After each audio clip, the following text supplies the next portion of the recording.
Insight আসামে আপনাকে স্বাগতম। সত্যের কাছাকাছি থাকতে আমাদের সঙ্গে থাকুন, আপডেট থাকুন।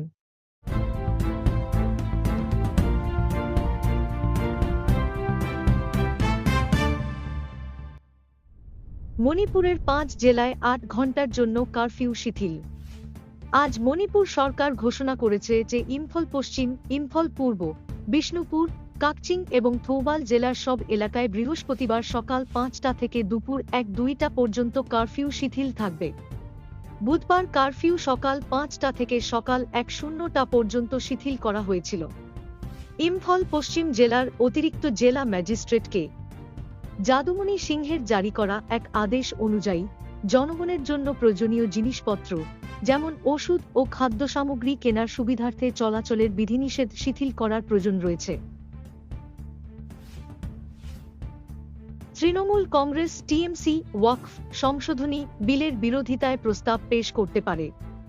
পশ্চিমবঙ্গের শাসক দল তৃণমূল কংগ্রেস টিএমসি রাজ্যের বিধানসভার শীতকালীন অধিবেশনে কেন্দ্রীয় ওয়াকফ সংশোধনী বিল 2024-এর বিরোধিতায় একটি প্রস্তাব পেশ করার বিষয় বিবেচনা করছে।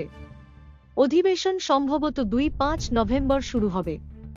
টিএমসি কেন্দ্রীয় আইনটিকে রাজ্যের অধিকার হরণ এবং সংখ্যালঘু সম্প্রদায়গুলিকে কোণঠাসা করার প্রচেষ্টা হিসেবে দেখছে এবং তা কঠোরভাবে বিরোধিতা করছে। বালুচিস্তানে জঙ্গিদের বিরুদ্ধে পূর্ণাঙ্গ অভিযান চালাবে পাকিস্তান। দক্ষিণ পশ্চিমাঞ্চলীয় বালুচিস্তান প্রদেশে একের পর এক প্রাণঘাতী হামলার পর পাকিস্তান জঙ্গিদের বিরুদ্ধে পূর্ণাঙ্গ অভিযান চালানোর সিদ্ধান্ত নিয়েছে। মঙ্গলবার ন্যাশনাল অ্যাকশন প্ল্যানের ফেডারেল অ্যাপেক্স কমিটির বৈঠকে এই সামরিক অভিযানের অনুমোদন দেওয়া হয় বলে এক বিবৃতিতে জানানো হয়েছে। লক্ষ্য হবে বালুচিস্তানের সক্রিয় প্রধান সন্ত্রাসী সংগঠনগুলো যেমন Majid brigade, Balochistan liberation army, Balochistan liberation front এবং বালুচিস্তান রাজি আনজুয়া সংঘর। এসব সংগঠন নিরীহ বেসামরিক নাগরিক এবং বিদেশি নাগরিকদের লক্ষ্যবস্তু বানিয়ে পাকিস্তানের অর্থনৈতিক অগ্রগতিকে ব্যাহত করতে এবং নিরাপত্তাহীনতা সৃষ্টি করতে চায়, যা শত্রুভাবাপন্ন বহিরাগত শক্তির নির্দেশে পরিচালিত। মূল্যবৃদ্ধি নিয়ে সরকারের সমালোচনা করে এএসইউ প্রতিবাদ কর্মসূচি। আজ all Assam students union ASU নিত্য প্রয়োজনীয় পণ্যের মূল্যবৃদ্ধির বিরুদ্ধে প্রতিবাদ কর্মসূচি পালন করেছে। এই পণ্যের মধ্যে খাদ্য সামগ্রী, ওষুধ এবং দৈনন্দিন ব্যবহারের অন্যান্য জিনিসপত্র অন্তর্ভুক্ত রয়েছে। এএসইউ নেতারা রাজ্য সরকারকে সাধারণ মানুষের দুর্ভোগ উপেক্ষা করার অভিযোগ এনে বলেছেন, জীবনযাত্রার ব্যয় ক্রমাগত বাড়তে থাকলেও সরকার কোনো পদক্ষেপ নিচ্ছে না। মহারাষ্ট্র বিধানসভা নির্বাচনে 6-0 ভোটারদের ভোটদান। আজ মহারাষ্ট্র বিধানসভা নির্বাচনে আনুমানিক 6% ভোটার তাদের ভোটাধিকার প্রয়োগ করেছেন।